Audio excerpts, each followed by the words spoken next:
It's time to mess with the silver bullet.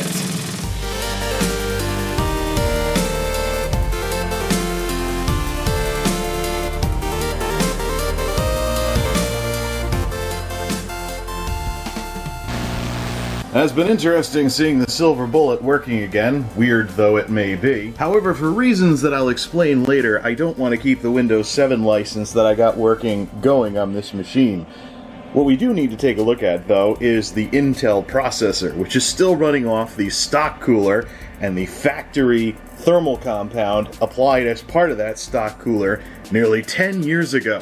Now, as I've messed around with this computer, I've found that there have been lots of problems with hitting warning temperatures on the motherboard in terms of how hot the processor was getting. So today we need to answer one very simple question.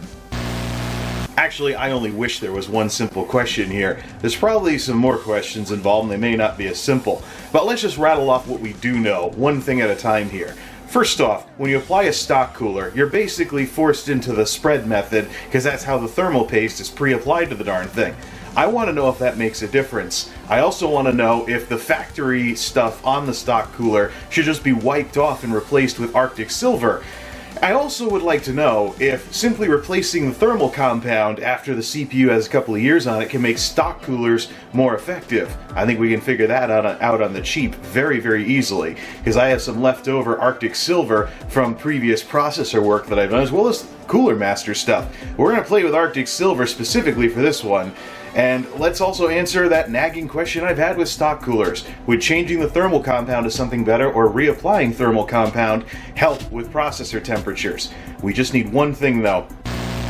Well, we've hit an interesting conundrum here that it is very easy to slam the CPU so hard that core temp won't show what the temperature is. So I've switched back to basically Unigine Valley here, but still, the processor is getting slammed on both cores. So we know this is getting CPU limited.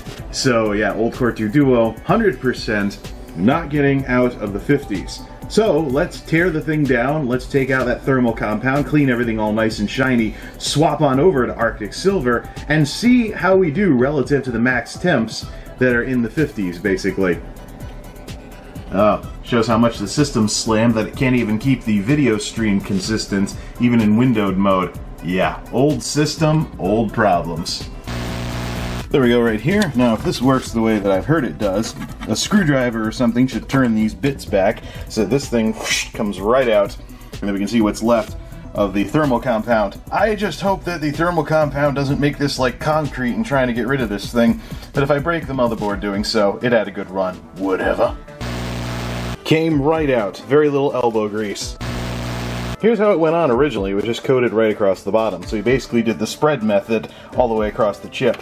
Let's clean this off and put a dab of Arctic Silver right in the middle of this. So when I press down on the heatsink, it just spreads out to form this little circle again.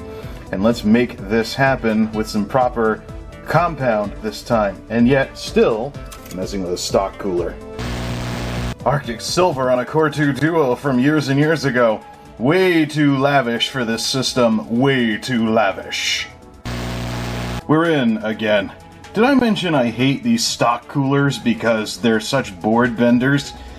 Well, we'll see how much we bent the board when this thing works again, and the temperature maximum is below 50. Nope, I'm not seeing the improvement, although Arctic Silver does say, you gotta give the compound time to cure before it'll run its maximum effectiveness. Well, we'll give it time to cure. We'll run this off to the side somewhere and let it do its thing. I seriously don't think that's going to help too much. But here comes Unigine Valley, and while that's going, what are we hitting for temps here now with this fancy schmantz? Oh, look, we're into the 70s now. 73, 72, 70. Is that brand new thermal compound, or is that just marketing is marketing is marketing? This thing is going hotter now than it was with the stock compound and the stock cooler with the spread method.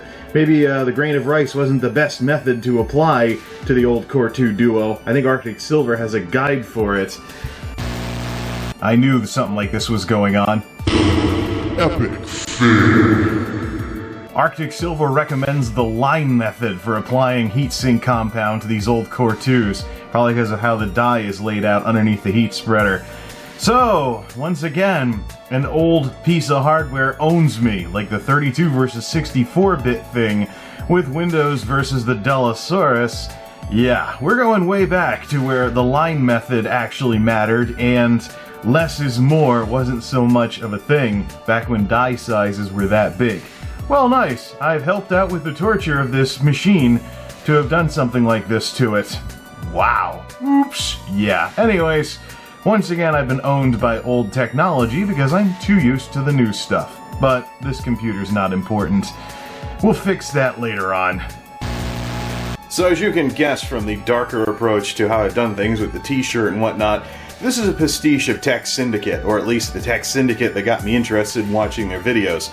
Don't really know what they're going to do from here on out, but I did say that I would darken things up if they wouldn't, and here it is. We'll be back to normal next time, but I figured I should do this at least once, just for the heck of it, as kind of a YOLO type thing. Till next time, this is MultimediaJay, signing off. Thanks for stopping by.